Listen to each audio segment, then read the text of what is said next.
I'm Sarah Marshall. I'm the director of Kent Memorial Library. Thank you for joining us as we celebrate the great town of Kent. The library is fortunate to have so many generous supporters who have helped us raise the funds necessary to meet our budget for the year. We had almost 190 donors at all levels of support for our matching gift campaign. Since we can't have a party, this series is our way of thanking you for pitching in. We're offering 6 fabulous programs, all free, from some of our local luminaries that showcase the variety of interesting and talented people we have in our precious town. Of course, we are always happy to receive any donations you feel compelled to share. We are so grateful to all the friends of the Kent Memorial Library. Helping us tonight is our technology point person, Amanda Myers. Please let us know if you have any tech issues and we'll try to resolve them. The rules of the road for the best possible viewing experience. Number 1, please mute and hide your videos for tonight's presentation.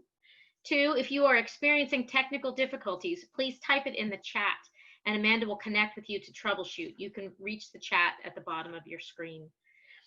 3, we will save time at the end for Q&A, and if you have a question, please type your question in the chat and we will ask the question on your behalf. 4, we will unmute everyone and ask you to turn on your video at the end of the Q&A for some applause. We really would like to see all of your faces when we're all done.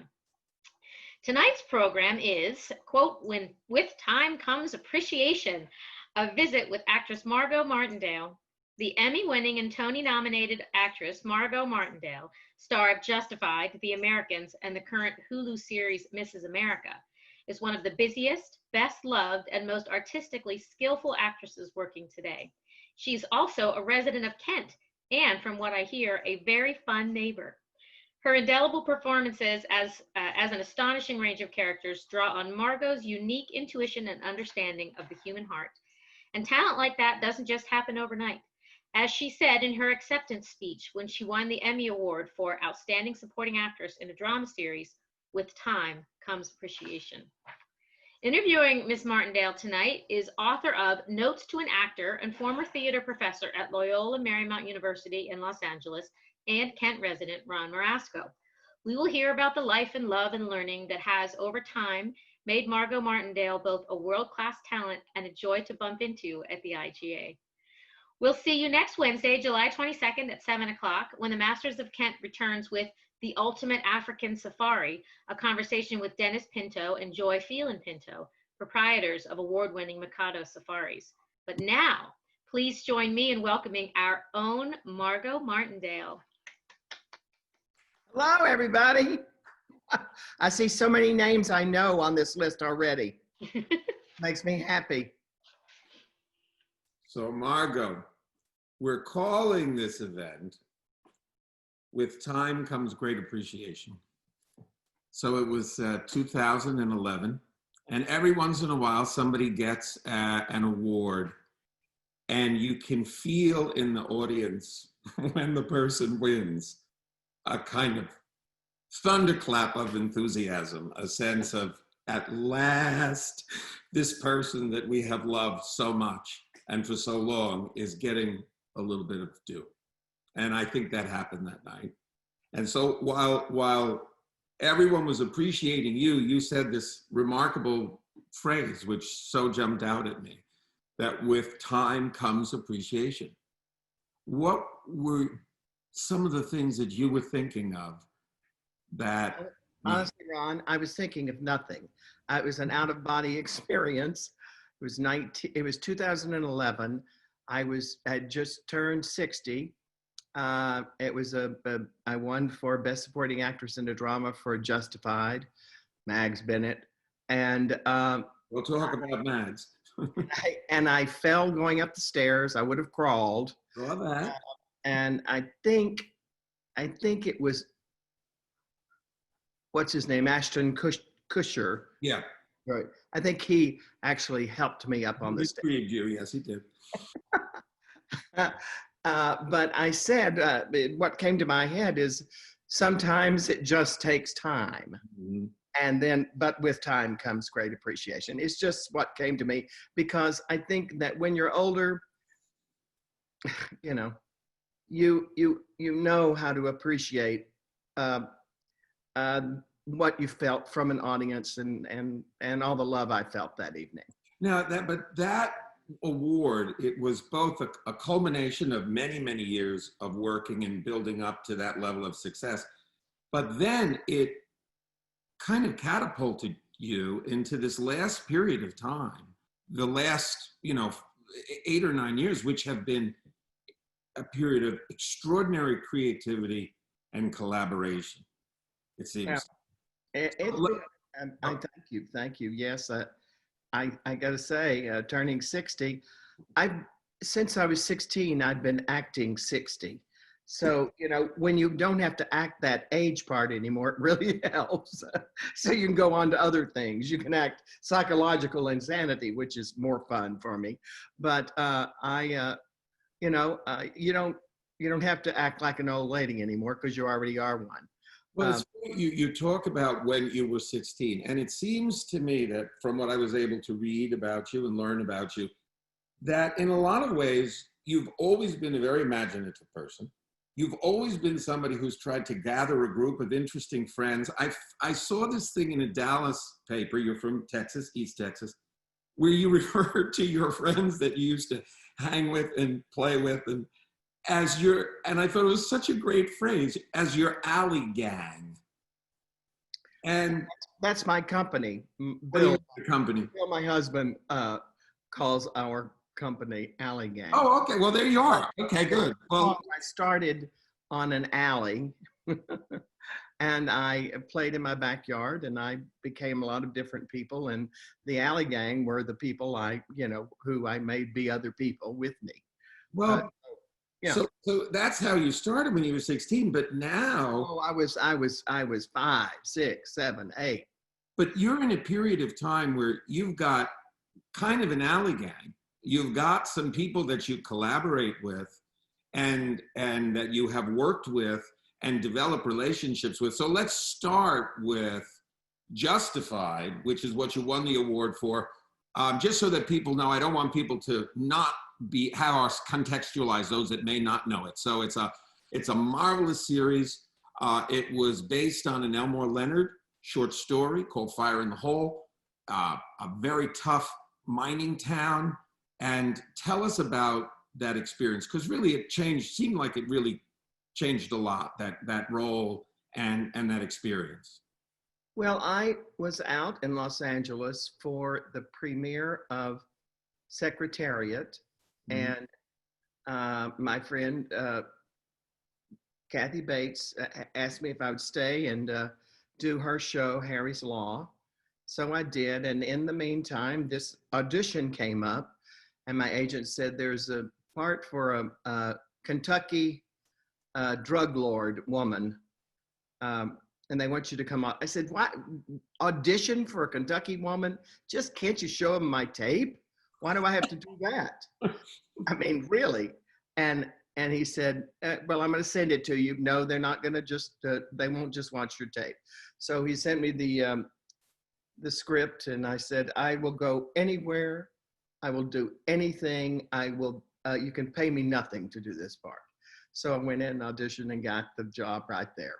Well, first of all, especially for the library crowd, Elmore Leonard is one of the great American writers. Did you ever get a chance to meet him? No, he had been there on the set many times, but I wasn't there when he was there. And so you never met him. The next year, or he died, I guess. Yeah, something like that. Well, but he said one of his things about writing was, he said, if it sounds like writing, I rewrite it.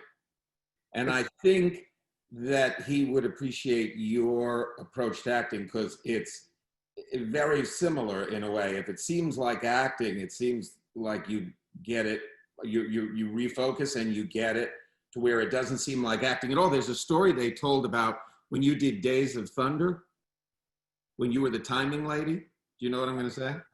Tell it. Can you say? Sure.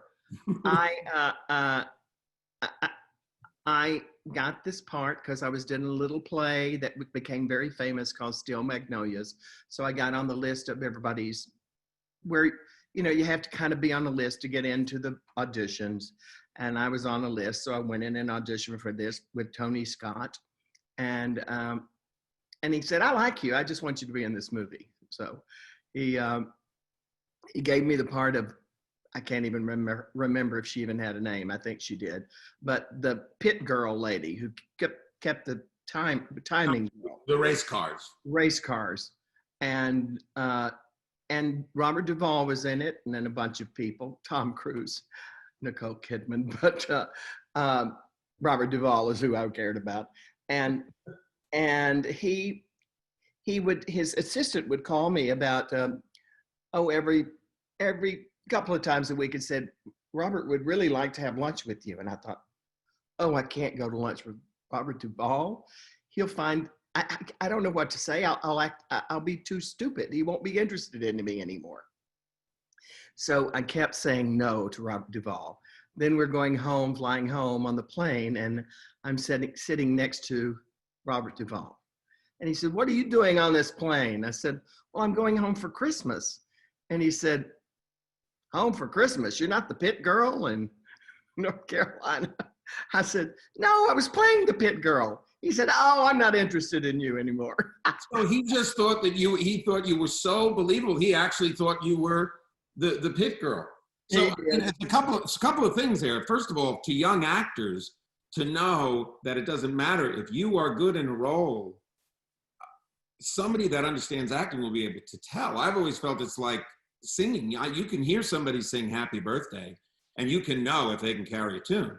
And the same is true a little bit with acting, that you can do a small thing, and somebody that has a canny eye for believability can see it.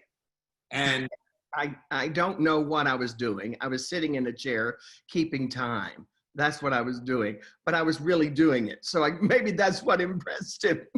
I don't know. Anyway, I did then cut to, we had a 25th reunion of Lonesome Dove, and I was invited, and because I played Buffalo Heifer, and we had cocktails or something beforehand. And I went up to Duvall and I said, "Hey, Duvall, you remember me?" He said, "No." So there you go. There you go.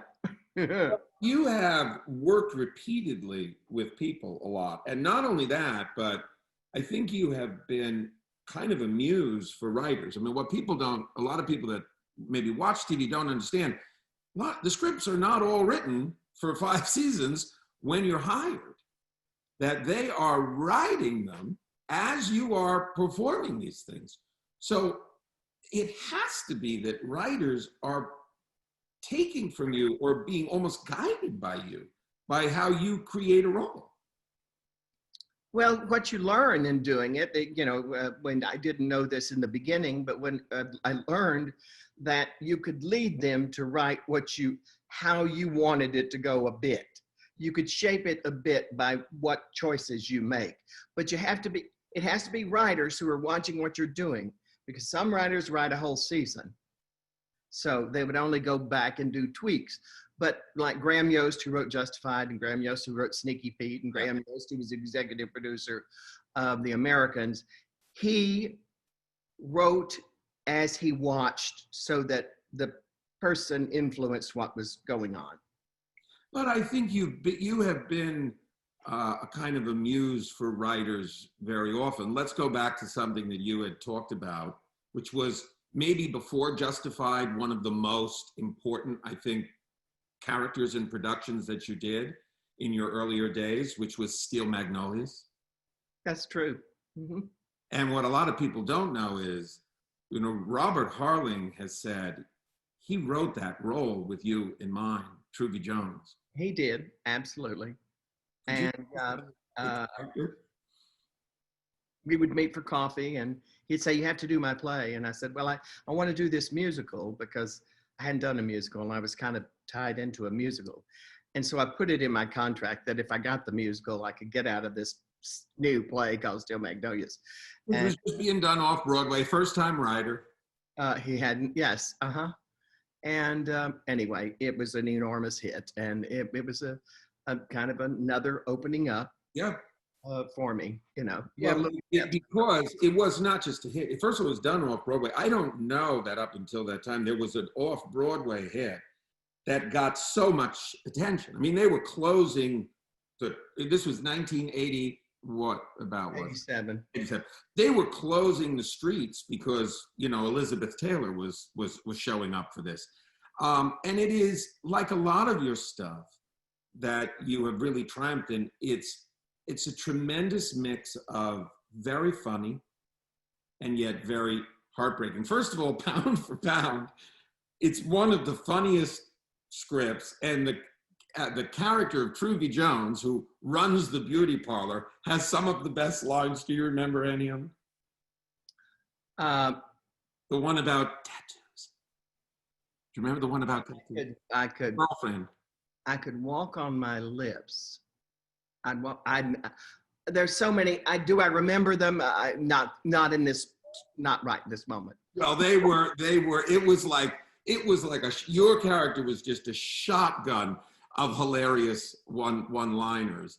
But it was also, what was you say about the girlfriend, the nicest thing I could say about her is that her tattoos were spelled correctly. I mean, these were great Robert Harling lines, but it was a very serious story written from his heart. Could you tell us about what, this is of course gone on to be obviously a movie, but it's a play that's done all over.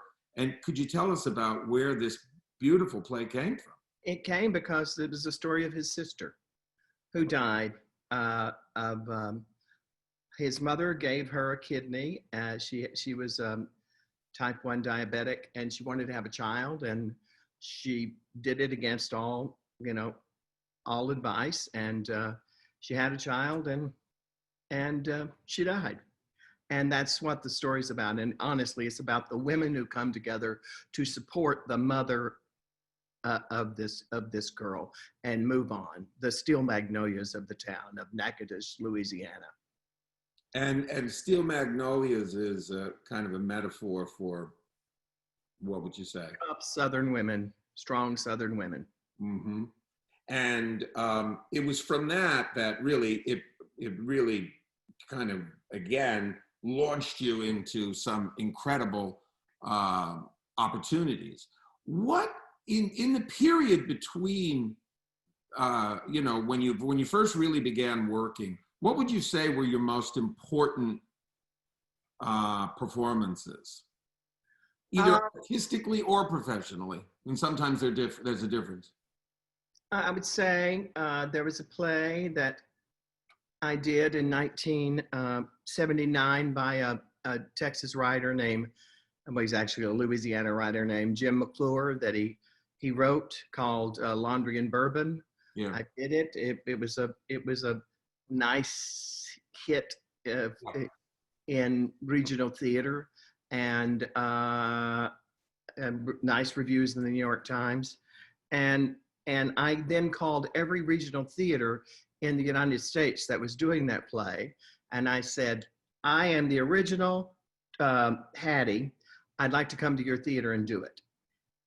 And so if you give me another play and Laundry and Bourbon, I'll come there. So that is how I kept working. It opened up work for me that had been very hard to get. I came to New York in 1974, and I did a little tiny thing with David Mamet I got my equity card. It was children's theater. And then I did a play of Jack Hefner's, who's one of our dearest friends, called Patio Porch. And we went to Dallas and did that. And then I did McClure's play, and then I did it at Coconut Grove, and then I auditioned for Actors Theater of Louisville, and then that brought a whole nother group of plays, and we brought it to New York, a play called Talking With, and I was sort of off and running in the theater world. But it took a lot of time. I was everything you can imagine. Yeah. I was a private investigator while I was doing Beth Henley's hit play, the Miss Firecracker contest at night, and I was a private investigator during the day. I worked on telephone sales. I worked as a spa consultant as I was doing Steel Magnolias until we moved from the WPA to a commercial house, the Lucille Ortel, because we made money then, anywhere from $400 to $700 a week, which was real money. But and it seems like, kind of you're always driven by a job. When you were interviewed at another Emmy nomination, and beforehand, people were interviewing you and they said, oh, there's about 7 parties. Are you going to go to them? And you said, no, because I'm working at 5 a.m., so I'm not going to any of them. Well, maybe I'll go to 2. But I thought that was incredible that you said, after the Emmy, which you won that night, this was another Emmy, up at 5, you had a 5 a.m. call. So there is a kind of, practicality and a work ethic. I love working. So it's been wild to be not working since March the 13th. But it's been wonderful to be in Kent. And let me just say, okay, all my neighbors out there, this is the greatest neighborhood in all of Kent. So, well, there is something about it. I mean, people live in a place. A place is also a kind of set of values. And there's a kind of warmth and a neighborliness and I think obviously an appreciation of nature. And you don't come here really to show off. Talk a little about, you're in a business where a lot of careers are made by showing off. And you seem to really do the opposite, that you're not trying to show off. You're trying to play human beings. You're trying to embody a story. And have you always been that way, or did you have to get any ego lessons? And my ego's just fine, Ron, unfortunately, sometimes. Well, it seemed like it always was. You said that you never, ever in your life, a quote that I have written down, you said you never felt like you were a failure. That maybe you didn't get a role or something, but and you might be disappointed, but you never felt like you were a failure. Where did you get that kind of, like the Billie Holiday song says, my mother gave me something that's going to carry me through this world? That's where I got it, right there, my mother. Yeah. Tell us a little. Just great. At everything. I don't know. I was always confident. I was also handicapped, so I wore a body brace for from 12 years old till 18. I wore I worked from 7th grade and all through high school. But by high school, in the 10th, 11th, and 12th grades, I had to wear it when I came home from school and slept in it until the morning. Yep. And then I think by probably 12th grade, I was just sleeping in it. But so, this was for a kind of, I think, was scoliosis. Scoliosis, yeah. But for a lot of people, young girls, guys too, even having braces on your teeth is very hard when you're an adolescent. And there was something I read that I was very touched by. I have 4 sisters, so cheerleading is something that I dealt with a lot growing up. I know you were a major cheerleader. And you also did Miss Firecracker Contest, which my friend Beth Henley wrote, which is a beautiful play about what it is to be part of a group like that. And you said something that I was very touched by. You said that you used to have to wear the brace, but you could take it off for pep rallies. I could take it off in junior high for pep rallies. Yeah. I'd have to put it right back on. And while it was off in the locker room or wherever, every one of my friends would get a piece with ink and write on the leather saddle part of it. So I had that brace forever, and I put it in storage, and it was stolen. And I'm just could shoot whoever did that, because it was plus I was so small that it was as big as my leg. I'd like to just look at it to see how tiny I was. But I mean, I know you're not somebody that likes to, I don't think you like to talk too much about metaphor. I saw some interviewer said to you, you garden, and the interviewer said, what does gardening give you? And you said flowers. So I think you're pretty direct, but there has to be a little bit of some kind of, if not a metaphor, just an actual thing of trying to, deal with this, obviously, this affliction, and still have joy and still have confidence throughout it.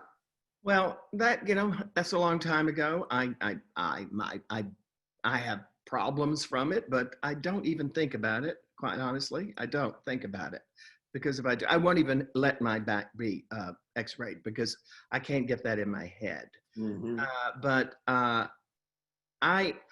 The brace actually gave me a great gift, because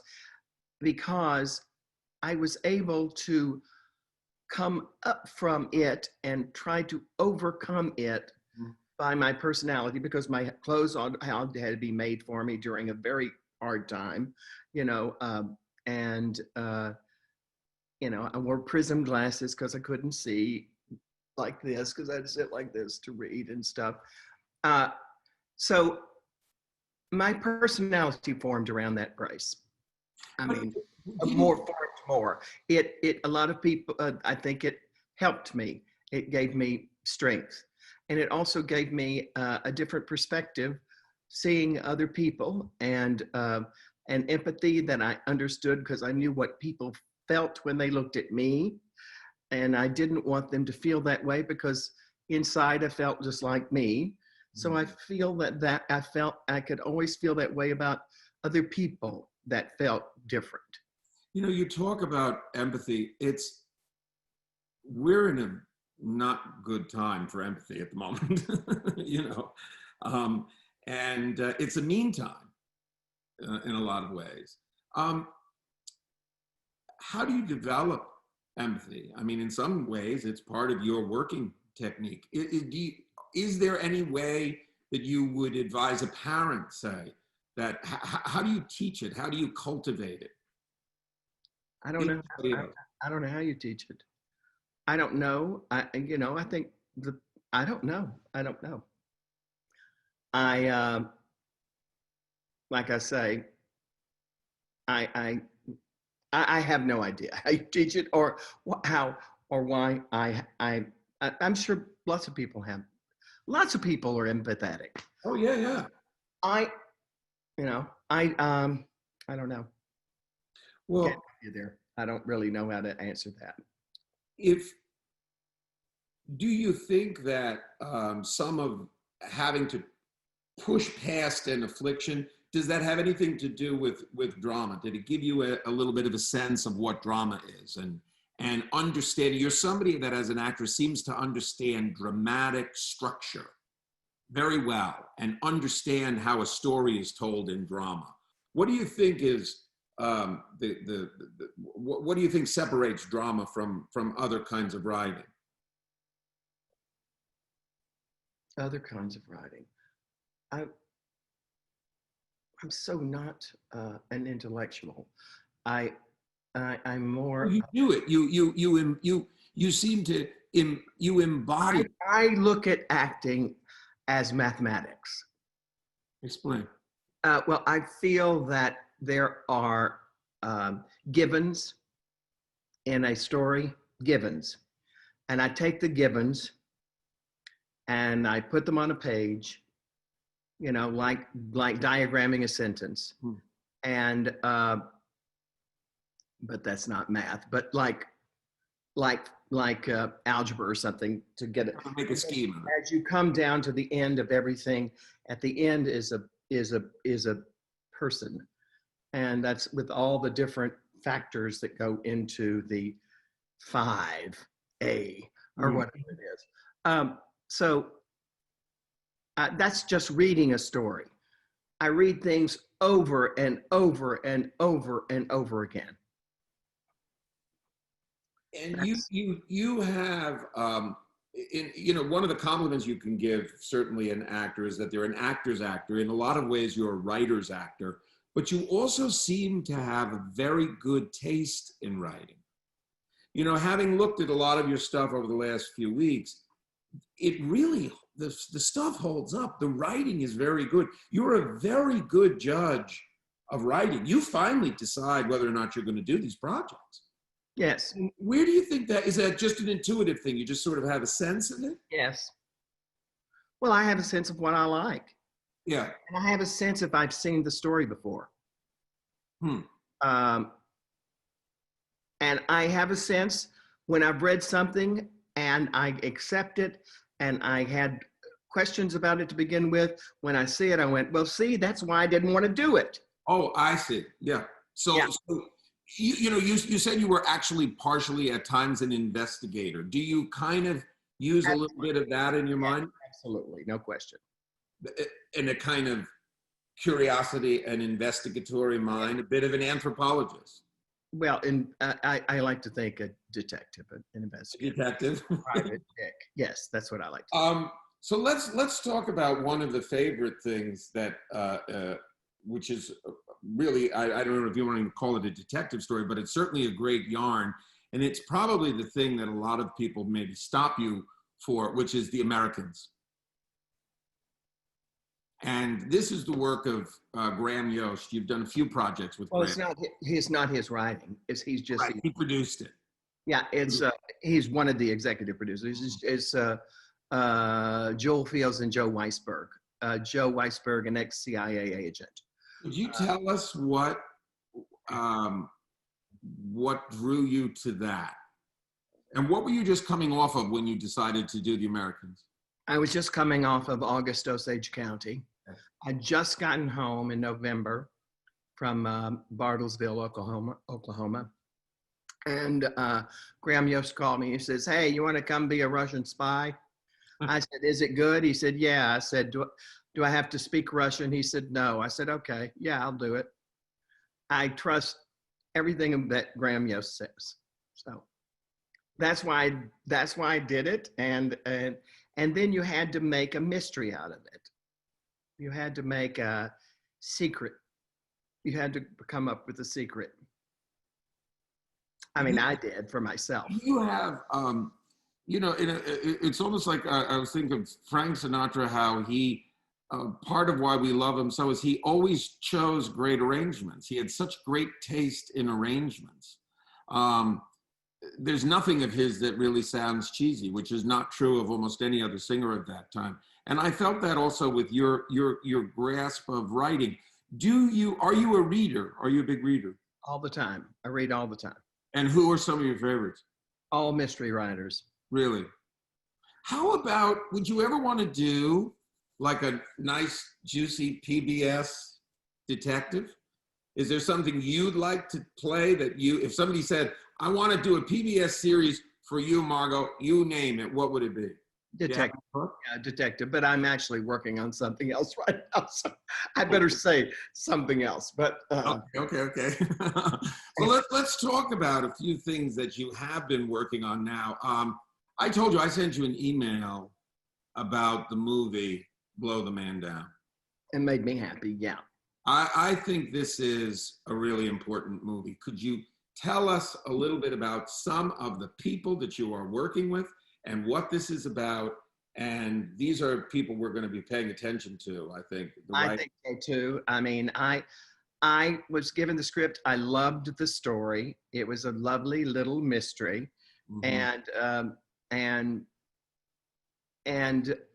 the people who were the producers were Ron Yerxa and Albert Berger, and they produced Little Miss Sunshine and they produced Nebraska.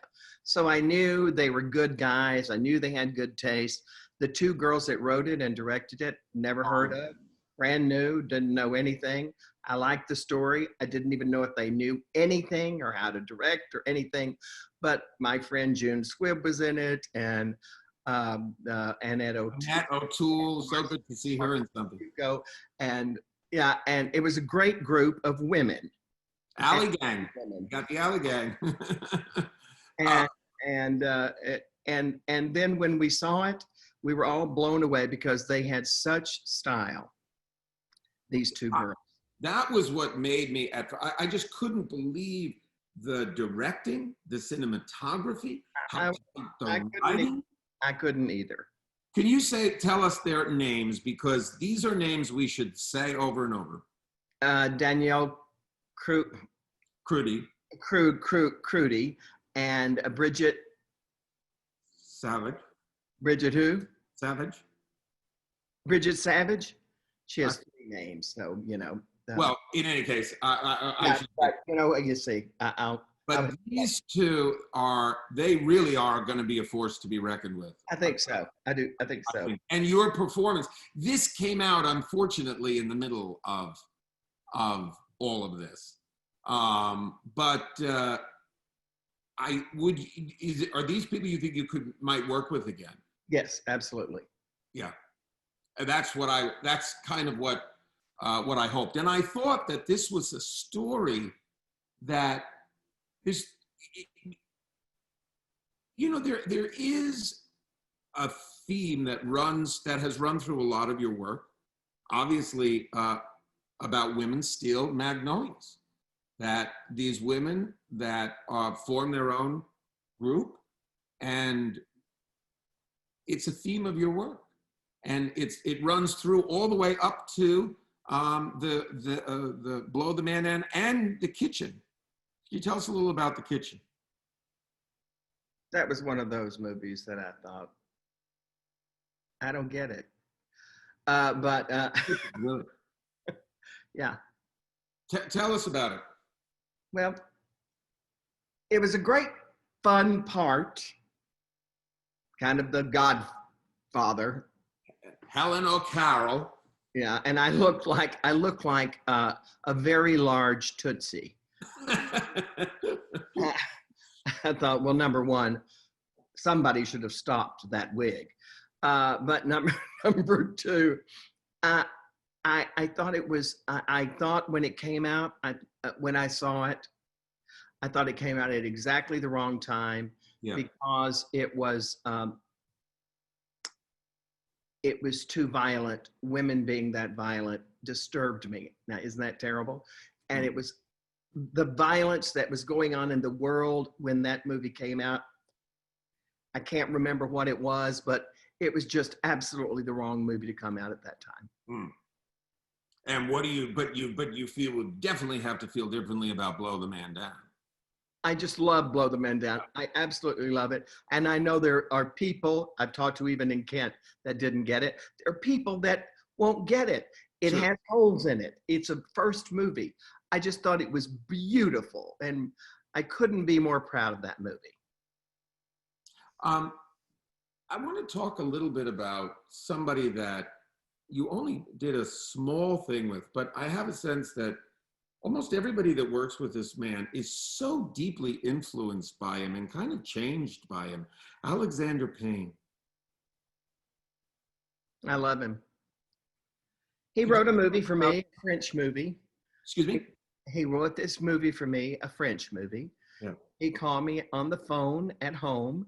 He said, "This is Alexander Payne." I'd met him one time at an audition for About Schmidt, and he brought me in. He said, "I just want you to know, I'm not going to cast you in this movie, but I want you to know that I think you're really pretty." Well, who wouldn't love that? So he called me years later and said, "This is Alexander Payne. Do you remember me?" I said, "Well, of course I remember you." He said, "Well, I've written a movie for you. I've never written a movie for anyone. There's no money in it, but will you come to Paris and do it?" I said, "Yes." And he said, and he called, and then we hung up. He told me a little bit about it, and he called me back and he said, "Oh, by the way, do you speak French?" I said, "Oh, not a word. I'm sorry." He said, "Oh, that's even better." So and he directed this little movie like it was a silent movie, so that he told me exactly what to think. And we had referenced a Fellini film, and he would talk to me about things about the woman that was in it and to think like her. It's called Paris Je t'aime, and it's a small, very special thing. I hope that some of what people may want to do is, you know, if you want to do a small Margo Martindale festival, definitely put that in there. Another one. It's only 9 minutes long, and you can see it on YouTube. And it's just exquisite, but 9 minutes, but very special. And I actually think August Osage County, for me, it's just one of your greatest performances. I think when you watch the relationship between you and Chris Cooper, it's just like life. There is not acting there. It is as complete and organic and true. I don't know how you do it, but it really is something. And I've watched it so many times, and I can't, you know, there's sections of it that are so moving from start to finish. And you know what I find? When something is good, it's always good. You may not be in the mood for it. You know, I may not be in the mood to listen to John Lennon's Imagine, but it's always good. And this is always good. Could you talk a little bit about that role, Mattie Fay? It was based on a great play that won the Pulitzer Prize by Terry Letts, an absurd, crazy family in Oklahoma. As they say in the play, they said, the plains, they are a state of mind, a spiritual affliction like the blues. And so there you are in Oklahoma playing Mattie Fay. And could you talk a little bit about yourself and Chris Cooper? Well, Chris Cooper and I have been friends since 1981 at Actors Theater of Louisville. So we've stayed in touch over the years. And I think he went to bat for me for that part, as did, I think Meryl Streep did too, to play her sister. And so Chris and I had a real long history. It was very easy. And plus, Meryl Streep imitates you a little bit in that, I'll be honest with you. I think she got some of the character from you. I have a feeling she did. I think it's a real good thing. I'm going to steal it from her. But talk about, we had chatted on the phone about that moment. There is a moment where a secret is revealed, something in the family that's surprising. And this woman who's kind of big and brassy and sometimes, you know, loud and maybe a little bit crass and easy to dismiss in some ways as a character within the family, because we all have characters and caricatures within the family. Then she squares off in this beautiful scene with Julia Roberts. And you say the line that there's, you know, you dismiss me, but you say that there's more to me than that. Could you talk about that scene, what it was like to do that scene and the directing of that scene? Well, it was an interesting scene. I had been a lot more emotional doing it in rehearsals, in audition, in my apartment. But the director, John Wells, said to me, don't take so long to emote. Just say it, because this woman has held this secret in all these years. She just says it. And I disagreed with him, and he was 100% right. Yeah. Yep. It's beautiful. Sometimes people forget about, I think actors sometimes want a full emotion. They sometimes forget how just meaning what you say matters. It's how really great moments and scenes are a time of clarity. They're not just a time of explosion of emotion. That's true. Absolutely. It's a real lesson to learn. Was what you said working in your apartment? How do you work on stuff? Do you work? You know, Peter O'Toole said that people don't understand how much sort of self-study goes into playing a role. Do you walk around the house doing stuff? Do you pretend? Do you just think it through? I'm sure it's different for all different roles, but what's a day in the life when you're preparing something? Just learning it so that it is organic in your body, so that you don't have to think, you just are. That's really what it's all about. it's all about making the memory, the learning of lines and putting it organically in your body, so that it's living there, so that you become that.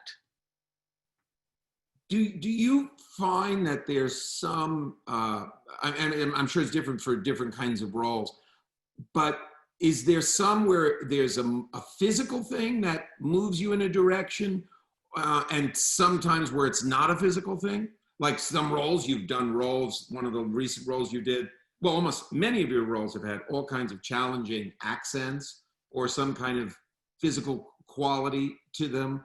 In the kitchen, you actually seem like you even lowered your voice. So there are some physical things. Playing a man, you know. Yes, there are some physical things, but is it? Do you find you work one way or the other, or is it a mix? And can you give us any examples?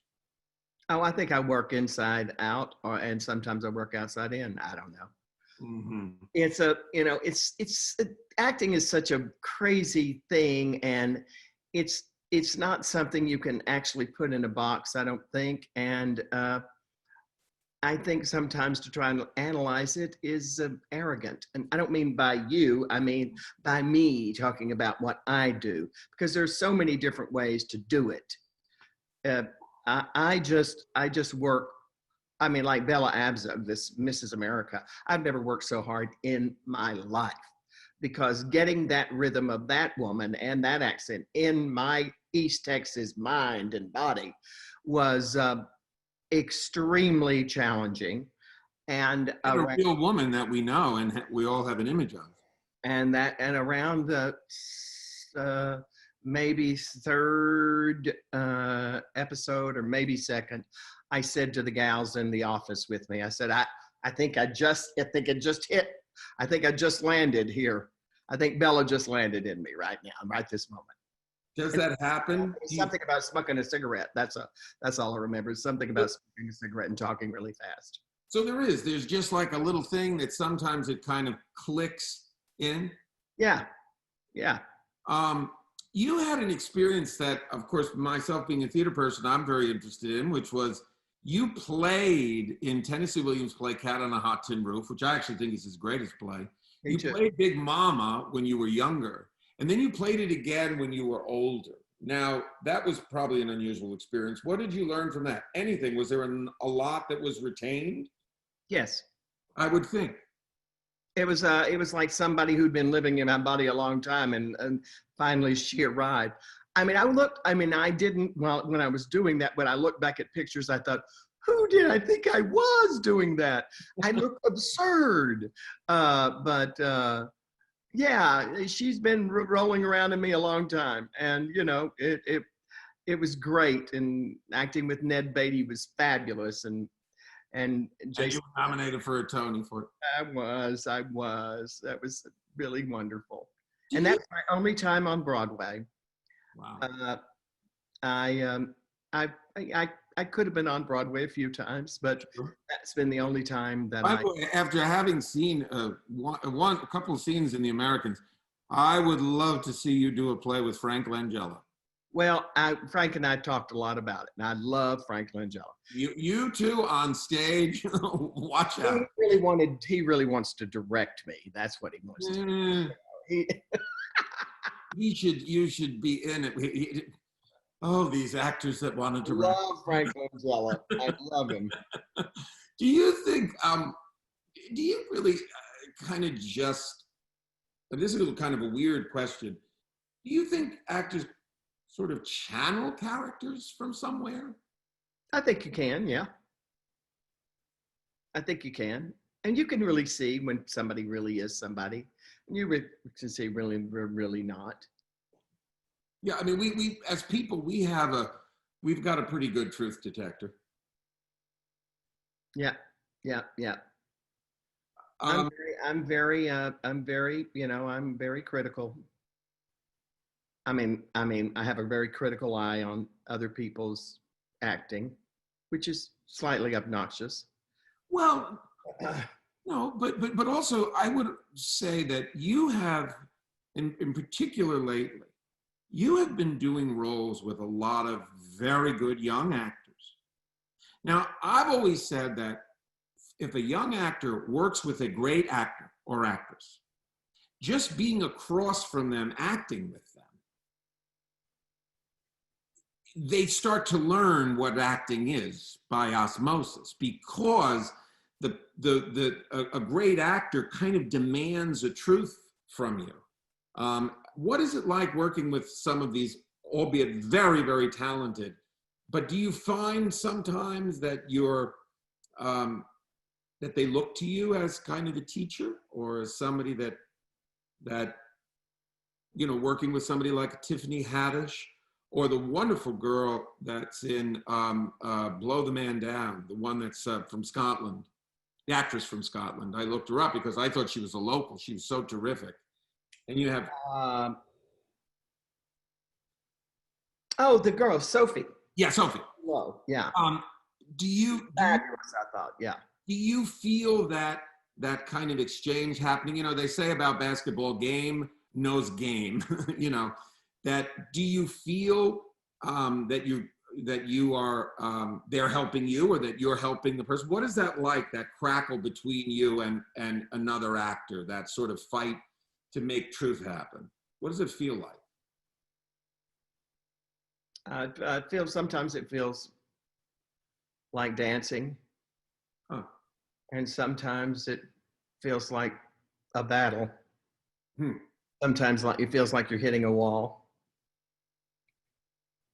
How is the cast of Sneaky Pete? Just brilliant. Yeah. It seems it. Just the best group of people I've ever been with. We were a real family. You could see Amazon, shame on you. Yeah. We'll explain a little bit. This is for people that want to do the Margo Martindale Festival.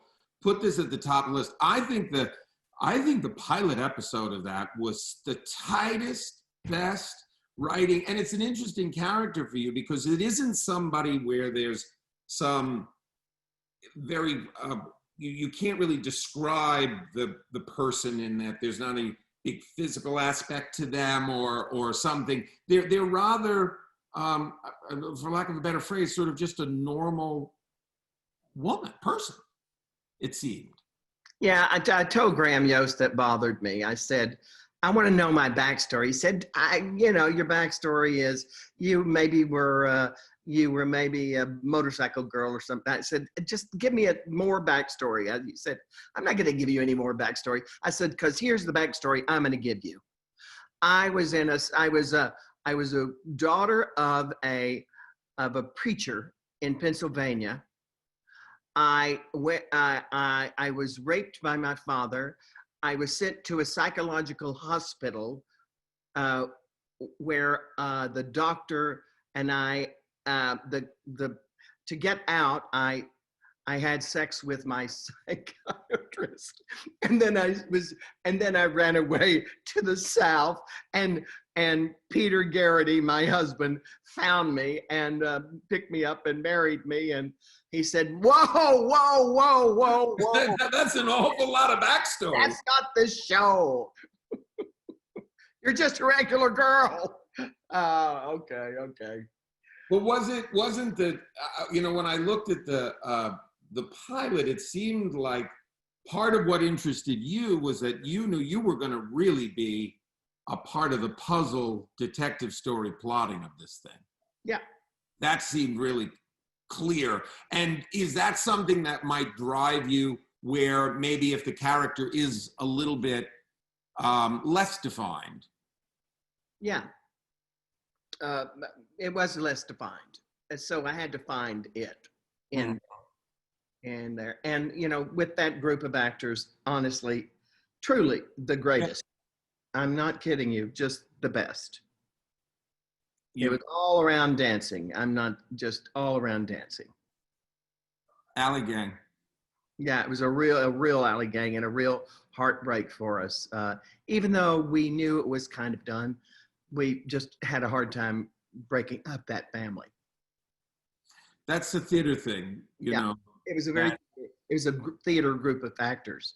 Yeah, it seems like you've been around that, and actually a lot of the the movies that you've done, they're there. Even in there were so many wonderful theater actors that were even in The Kitchen. Maybe just because theater actors are. Well, there were a lot of great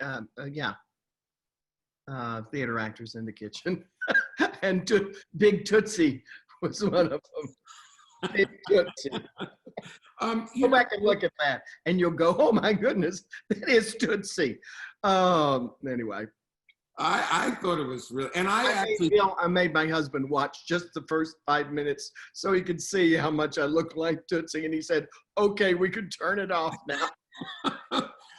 Well, but I would also say you see an emerging, quite a great possibility of an actress in, Tiffany Haddish. I love her. She was so much fun. She's really got older than anything, and if she could do something and I could keep a straight face, she'd be go, "Oh my God, I love you." Oh, she's just great. Another movie that I felt it touched me as much as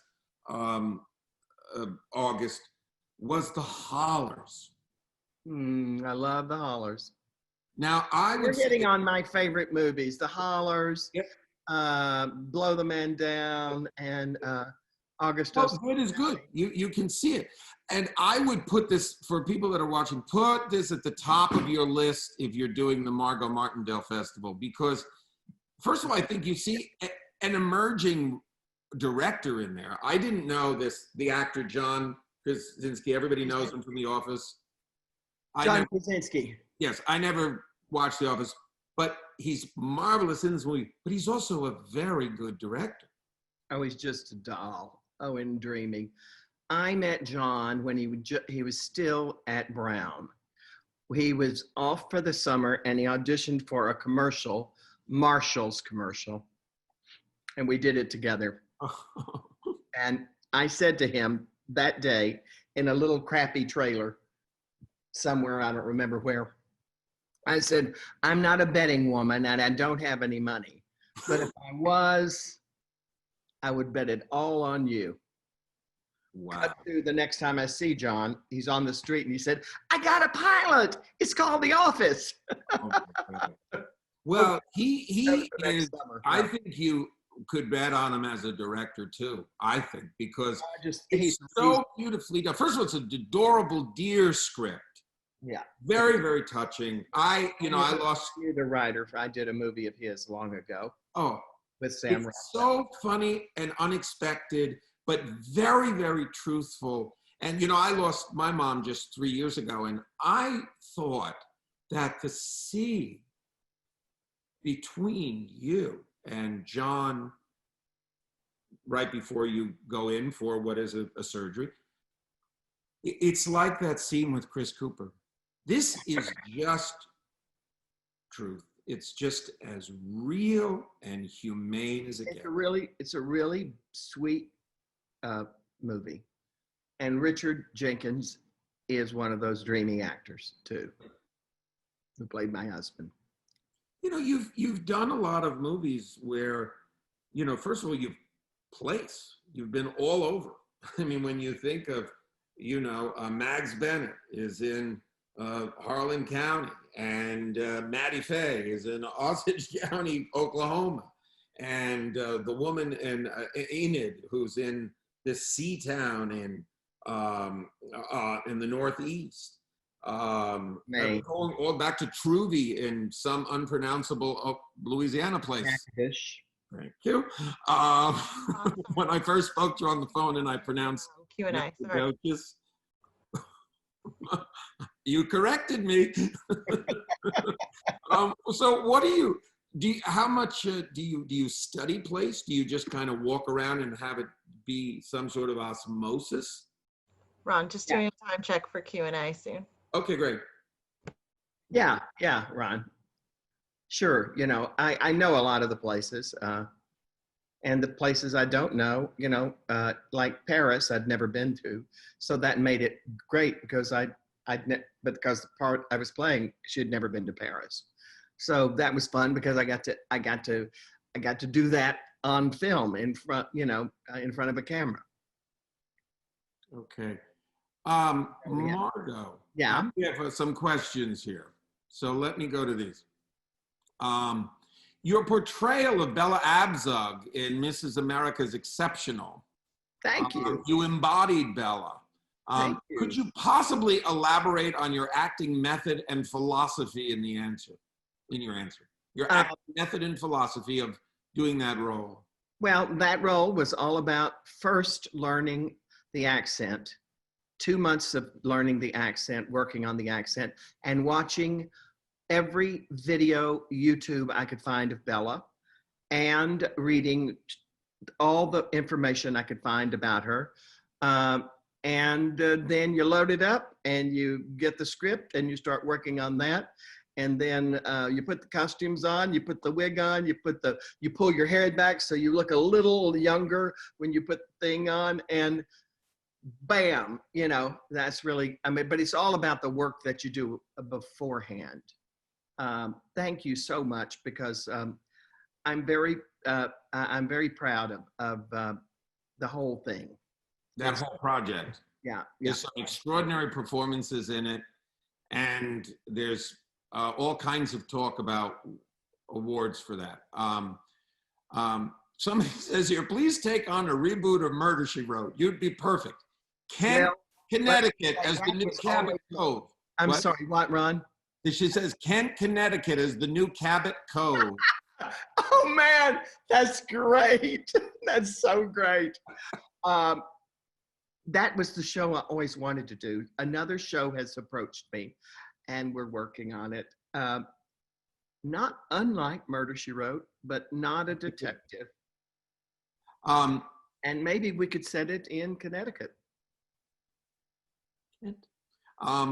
Somebody asked you here about if you could discuss, hold on, let me. Yes, the favorite role. This is going to be hard for you, I would imagine. Favorite role you've ever played? Oh, I don't know. I love so many of them. The Hollers. You think so? The August Osage County. The Blow the Men Down. Secretariat. Mm-hmm. I don't. Twilight with Paul Newman. Nobody's Fool. I don't know. So many things. But in television, Justified, The Americans, Bella. Well, this may be another one that's kind of hard to answer.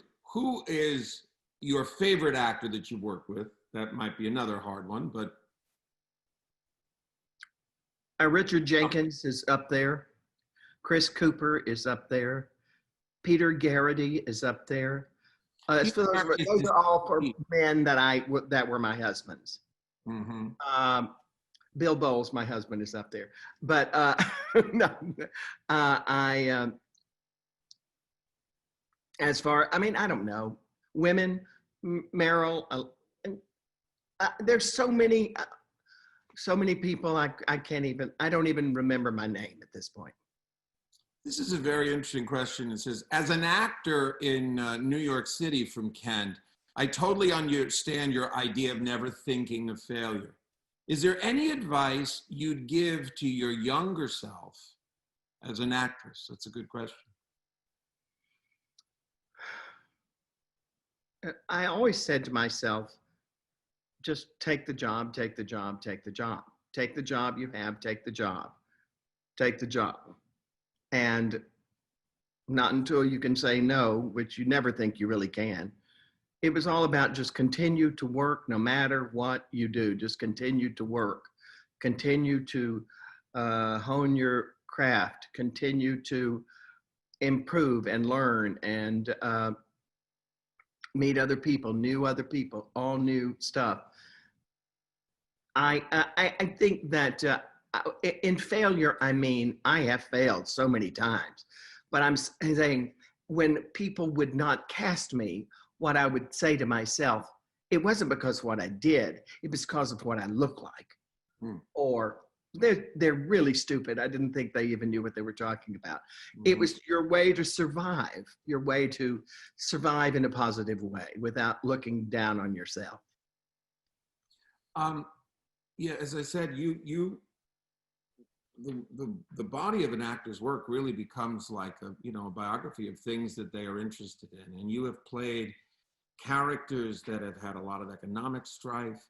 You have played characters that have been very uncompromising sometimes in their cruelty, in how they've had to fight for life. And so you really have presented just an extraordinary portrait, and also of a lot of different kinds of women, but also a lot of different places. And you're right now in so many ways at the top of your game. So it's such a wonderful thing for the And people. I will be 69 on Saturday. I know that. July 18th, we're going to be ringing the bells of St. Andrew's Episcopal Church. I'm going to hold to 69 for you. the next 10 years. Okay. Well, and so for all of us who know you both as a world-class talent, and as we said, somebody who's very fun to bump into at IGA, we're really looking forward to what's going to continue. You're certainly, as people have described you, one of the treasures of Kent. But in article after article after article, they say you are one of the great American actresses. And that's absurd. That's absurd. But I am happy to hear it always. And and then you meet the next great actress. Well, but you don't want to. Part of the trick of it is you don't want to say that. There's a little poem that I've thought about with respect to you, and not wanting to pay too much attention to your gifts. And it's Robert Graves. It's from a poem called Pinch of Salt.